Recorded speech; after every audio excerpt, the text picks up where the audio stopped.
Welcome back to Mac Music Review. I'm your host, Mac, and if the camera's weird, then I apologize, because it's gonna be weird.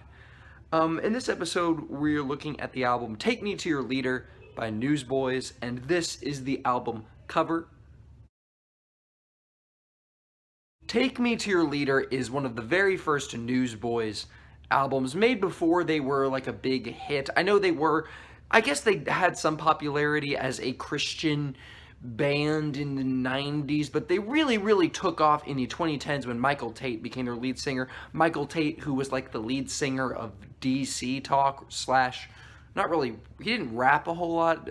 Toby Mac was the rapper. But when Michael Tate joined Newsboys in the 2010s, in like third wave Newsboys, I mean, this band is completely different than what they started as. But this is very old, early Newsboys, and it is really Newsboys at their weirdest, at them just making music that doesn't sound anything at all like any Christian music you've ever heard. Like, I cannot compare this album to literally any other album. It's so unique and weird, and a big part of that is the vocals. I don't know what the name of the lead singer of this is when Newsboys was a band for this album in the 90s, but the guy has such an insane voice, and he just does so much with his really wacky, weird vocals, and it's just the last thing you would expect to hear from a Christian band. It just sounds, Christian music has become so sanitized and so clean and by the books that all the singers sound basically the same, and this guy just has a really wild voice, and it's kind of cool. This album kicks off with the track God Is Not a Secret, which I have to say is one of the most banger intro tracks I've ever heard. I mean, this song is awesome. The hook is just gnarly. It's gnarly and just it's gnarled, and it's guttural, and it's just like blah, and it's just so awesome, and I love it.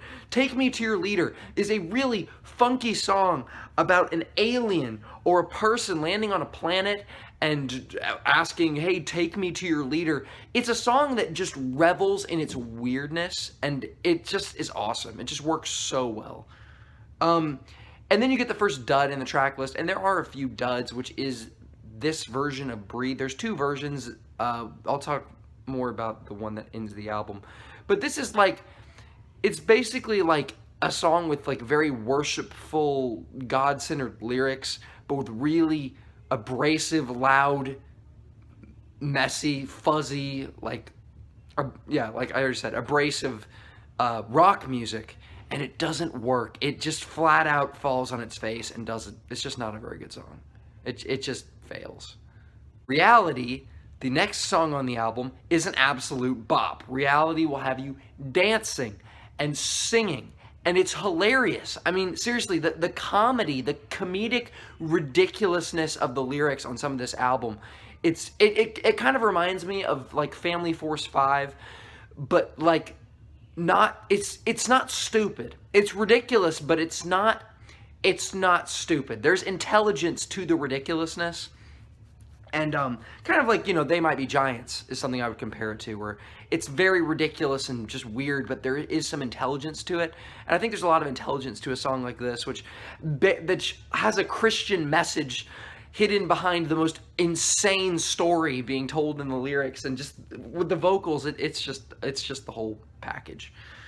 Breakfast is a song that I think this is one of the most popular old Newsboys songs. I heard it had some popularity. And it's a song about Captain Crunch waving farewell because they don't serve breakfast in hell. That is literally a line. That is literally the chorus of the song. And it's glorious. Let It Go is a skip. Plain and simple. It's just not a very good song. It tries to be like a slow, like emotional song, and it just doesn't work.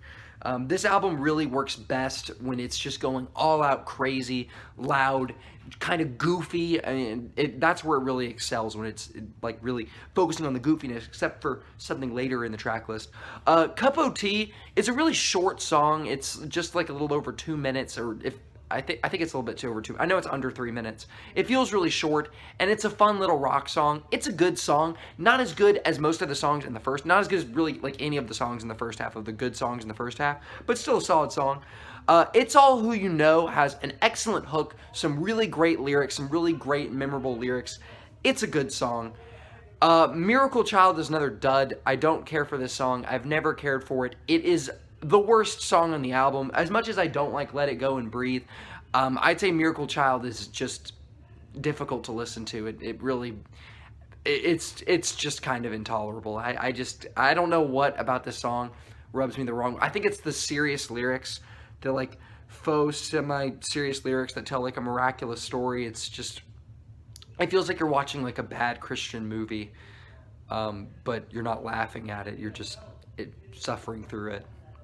Lost the Plot is the best song on the album, and it's one of the best songs ever made. In general, I mean, I'm not even kidding.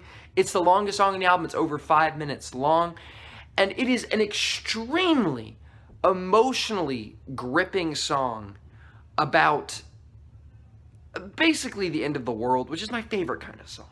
I love songs about the end of the world. I love songs about the end of the world that are very dark but told from a Christian perspective, kind of where they know what the truth is, but they also, because they know the truth, they also know the consequences for ignoring the truth or not knowing the truth.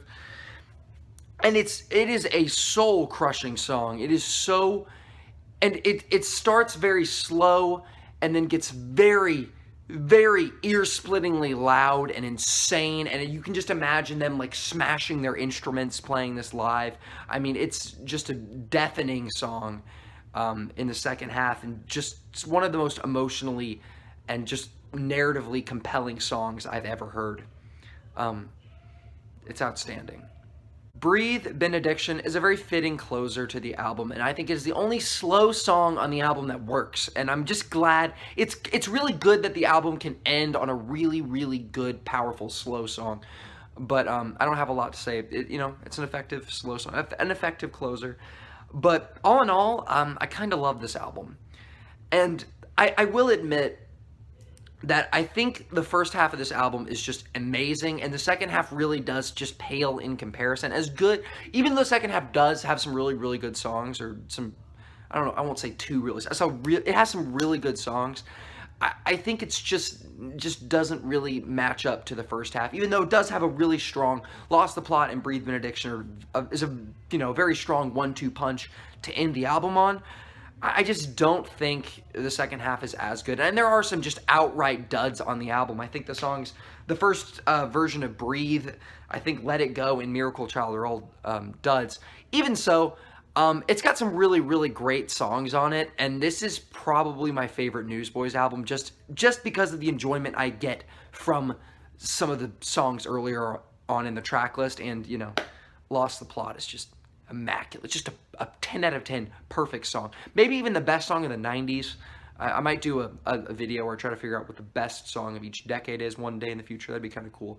But yeah, I'm going to give this album a 4-star out of 5 rating. I think it's great, but, it could have been better. Still really great. That's all I got for you today. What's your favorite Newsboys album?